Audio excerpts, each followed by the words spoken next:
Naiinip ka na ba, kaibigan? Ganon din ako, kaibigan. Naiinip na rin.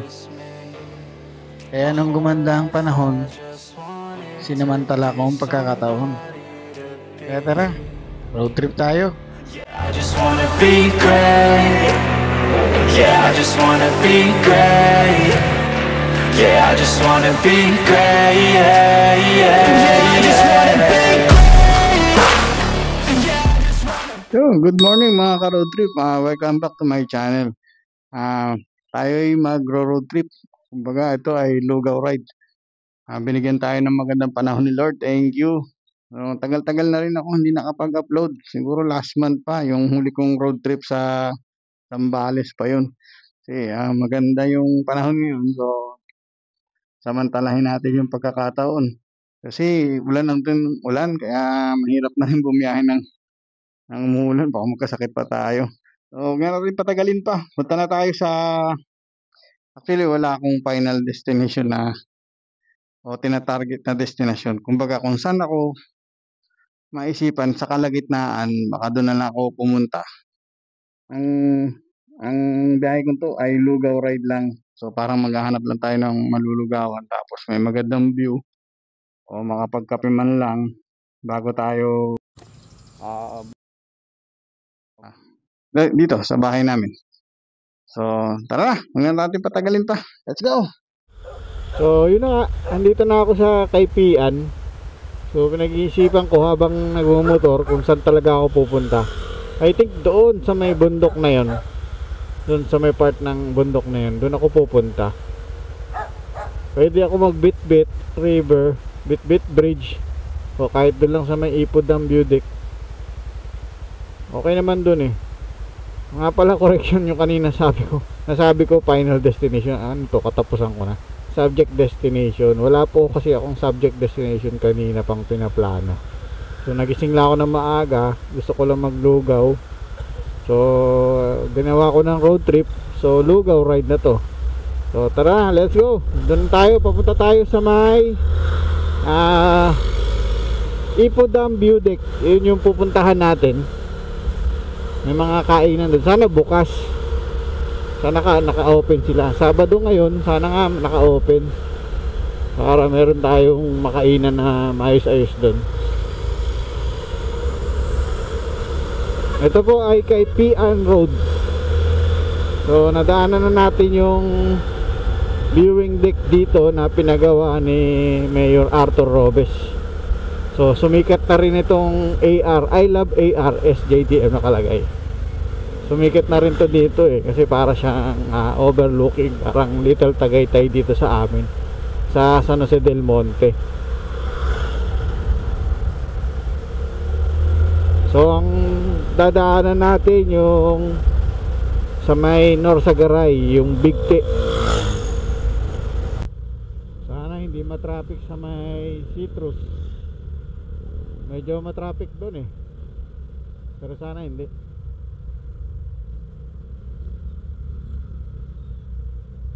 Kakaliwa tayo dyan paglabas natin yan. Ayan, Quirino Highway na po yan. Main road na yan.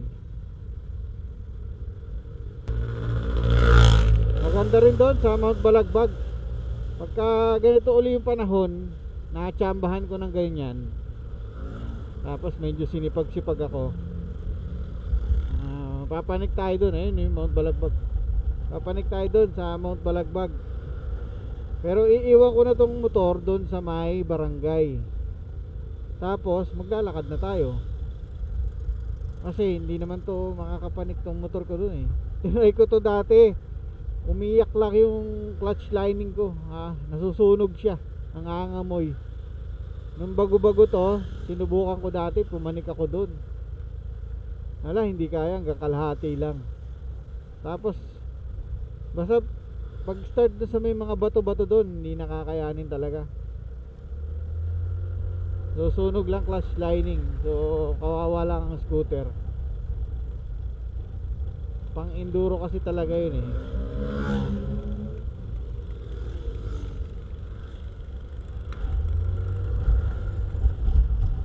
Sakto, ganda ng panahon no.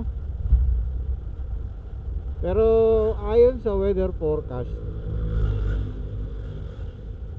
etong San Jose del Monte, Bulacan, saka Norsagaray ay uulanin daw mamaya mga bandang alas 12 ng tanghali.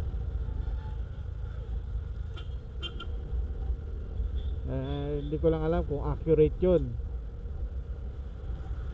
pero parang accurate kasi kahapon ganun din eh. Chinek ko, maaga ako kung gumising din kahapon, maganda yung panahon eh. Nga lang, siyempre from duty ako, nagbabawi ako ng tulog, so ayokong ilaban na makapagbiyahe. Kailangan ko rin matulog ng sapat. Sabi ko sayang, ganda ng panahon, may chance sana akong makapag road trip. Pero sa weather forecast, mga bandang tanghali, umulan. Mahina lang, pero umulan pa rin. Baga mamamasa pa rin ng kalsada.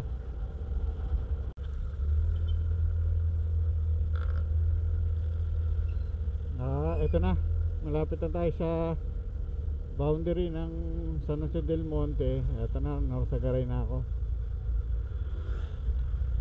Diyan po ginagawa yung mga transformer, sila Optimus Prime. Yan, sila Bumblebee, diyan po. Puta, binaril ako. Aray.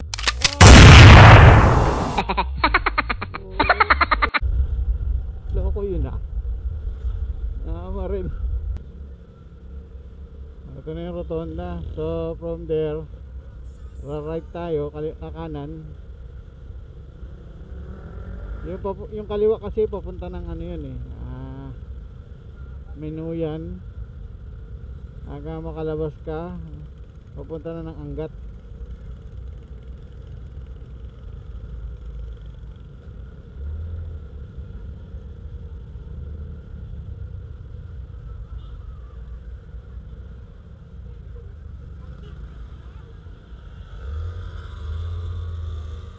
So ayan, yung rotonda na yan, papunta ng Angat yan. Dito tayo. Nga pala, huwag kayong pupunta direksyong kaliwa dyan, dapat iikot kayo sa rotonda na to.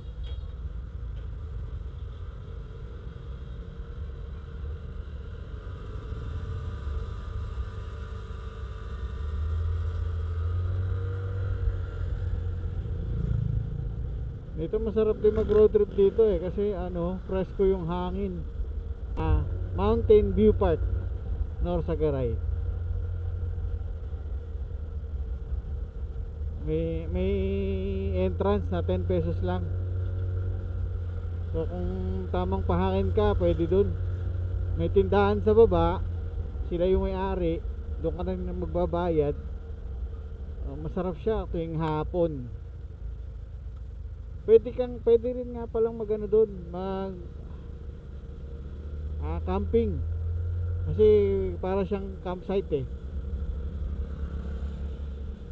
Hindi ko lang alam kung nagpaparent sila ng tent.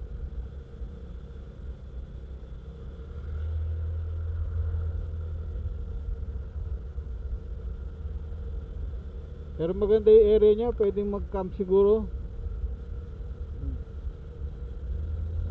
Wala lang siyang sabitan ng hammock. Kasi siya parang open. Pero meron siya ata mga tipihat, may mga pinapaarkilaha na pwede ka mag-overnight doon. So ang literal nagdadabahunin mo na lang yung kakainin mo. Nung nakaraan kasi nagpatimpla ako ng kape sa baba pa, bababa ka pa.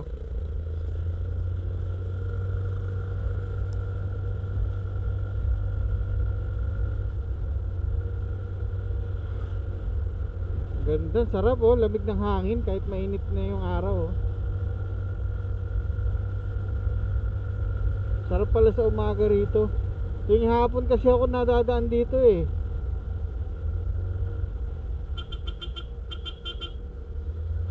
Naman eh, naka-subdivision na naman. Ganda ng view rito oh.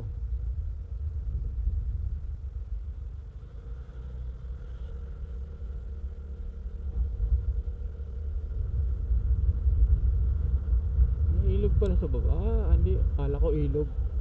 Bukid pala yun.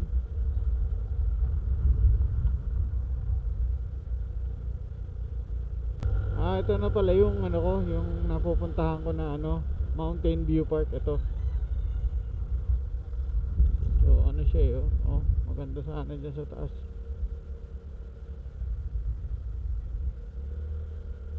Medyo ano lang, maputik kasi umulan. Meron pang isang camping site dito ito. Dalawa na magkatabi yan Sally Farm. Itong camping site, ginawa na rin campsite to. Ito nga po pala yung Barangay San Mateo. So dito tayo sa kaliwa. Ito yung papunta ng Bitbit. Tapos yung diretso na pa yun papunta ng sa may Ipo Dam. Ito na yung Ipo Dam view deck. So hanap na lang tayo ng kakainan natin dito.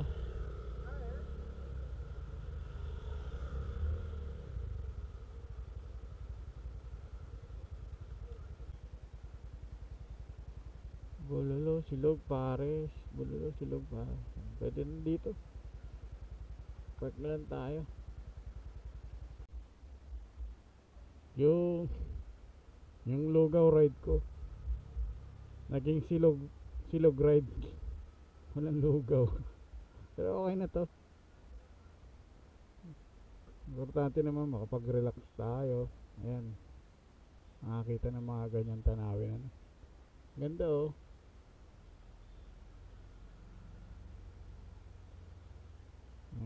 Ito yung nga pala yung ano, pagka yung Ipo Dam view, Ipo Dam na to, yung Ipo Dam na yan. Yung tubig na yan, nanggagaling yan dun sa Angat. Pero meron isa pang source of water yan, yung sa may Maranat. Ito ata ito. Itong part na mabundok na to, meron dyan falls Maranat. So protected area yan. Hindi pwede siyang dayuhin. Tapos ito namang bundok na to, yan nakukubera ng ulap na yan, yung Mount Oryod. Tapos ito yung Mount Balagbag. So ito i-attempt din natin yan palikin. So by on foot lang, lalakarin lang, dahil hindi nga kaya ng motor yan ng motor ko. Puro mga enduro yung nakikita kong nakakapanig dyan So yung motor ko scooter, hindi kaya. So lalakarin na lang natin pagka may chance na makapanik dyan. Ang ganda ng lugar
Ayun, tapos tayo.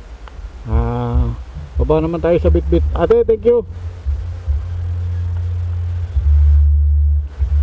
Nagloko na naman tong action cam ko. Nakakaasar.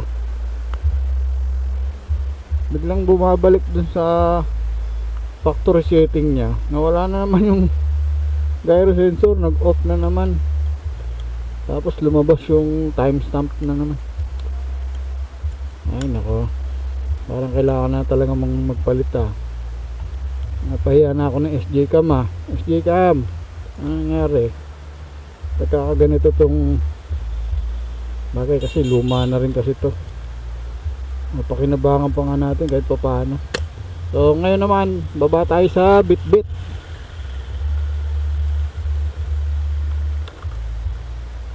Let's go.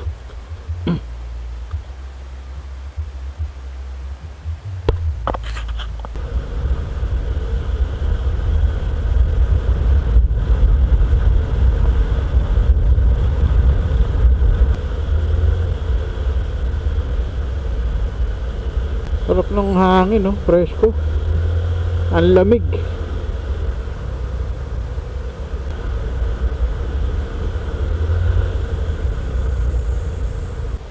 Hindi nakagandahan sa nakadekambyo ang motor no? Pag ganyan pababa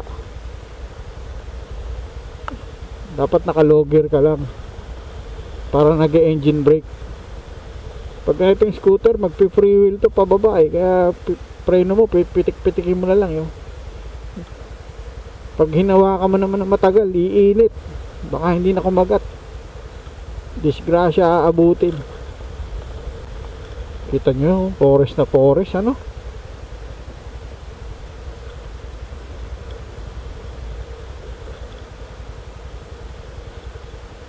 Yan ang problema dito mamaya pagka paahon, lalo na yung mga nakabike. Grabe ang ano, ang daming ahon nito, napakahaba. So ito na yung Bitbit. Nandito na tayo sa Bitbit. Yung mismong bridge. Yan. Pero pag ikaw bababa ka doon sa pinaka river, yan, bababa ka dyan sa may lubak-lubak na yan. Yan, yung lubak-lubak na yan. Yan yung papunta doon sa may ilalim. Pero ito talaga, tambayan lang.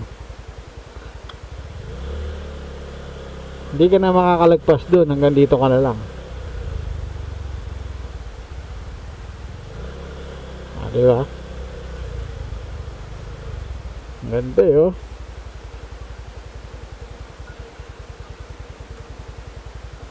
Lino.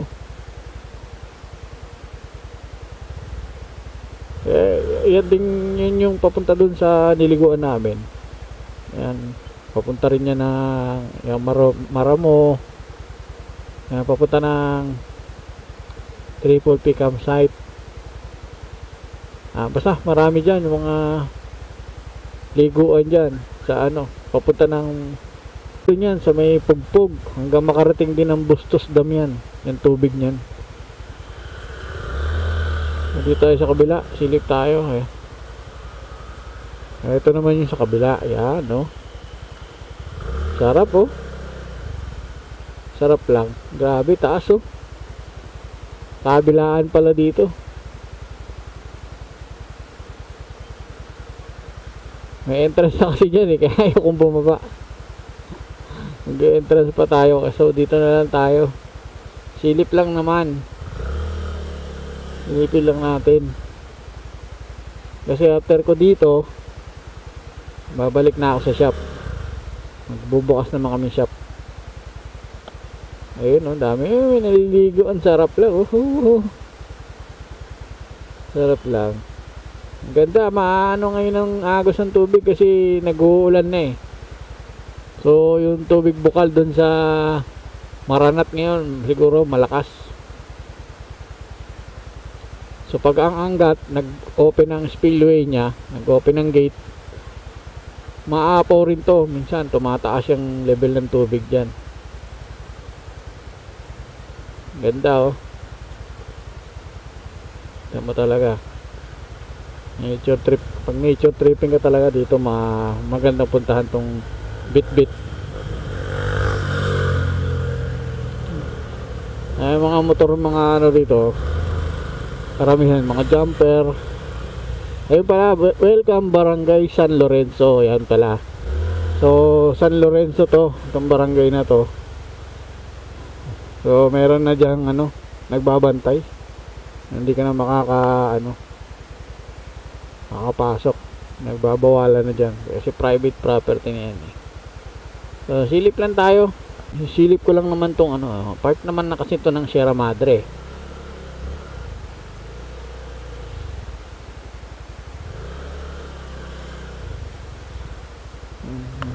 Namasdan ko lang yung ano, yung ganda ng river. Ang ganda dito oh. Solid oh. Shout out nga pala kay Capti Adventure na nag-comment kanina doon sa post ko. Maraming salamat po sa panonood. And shout out kay Sir Pansi. Idol ko yun. Sana makasama kita minsan dito sa ano, sa Norsagaray. Ito mga hilig ni Sir Francis, mga ganitong adventure Actually malapit lang naman ako dito. Pero 6 years ago pa yung huli kong punta dito. Grabe taga. Minsan kasi kung ano yung malapit, yun ang mga hindi ko napupuntahan Ganda pagmasdan ng paligid.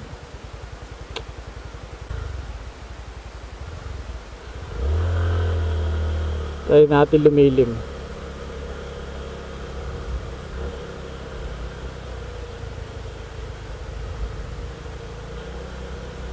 Ganda ng lugar na to oh. Tayo natin lumilim, dito tayo sa tabi.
Nga pala sa iyo, sir. Ano pangalan mo, sir?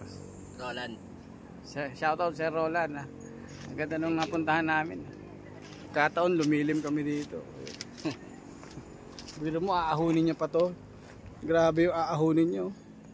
Ang haba niyan, ilang kilometro yan sir? Almost 2 kilometer na ahon. Bilib ako sa mga nakabike talaga eh. Sige sir. Sige, Ingat sir ha. Ako na rin ako.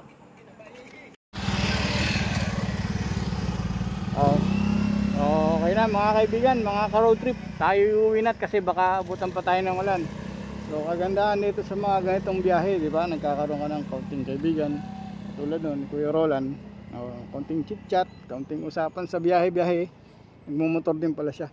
So paano mga kaibigan? Hanggang sa muling road trip. So sasabi ko nga, pag may chance uli na magkaroon uli tayo ng pagkakataon na makapagbiyahe, maganda panahon, magro-road trip uli tayo. So andito nga, ito nga pala yung Bitbit Bridge at ang Bitbit River o Norsagaray River.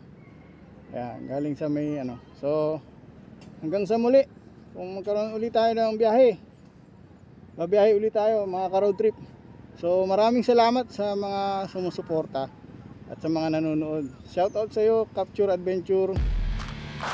Shoutout kay Sir Roland na umahon na. So hanggang sa muli sir. Paalam, bye bye.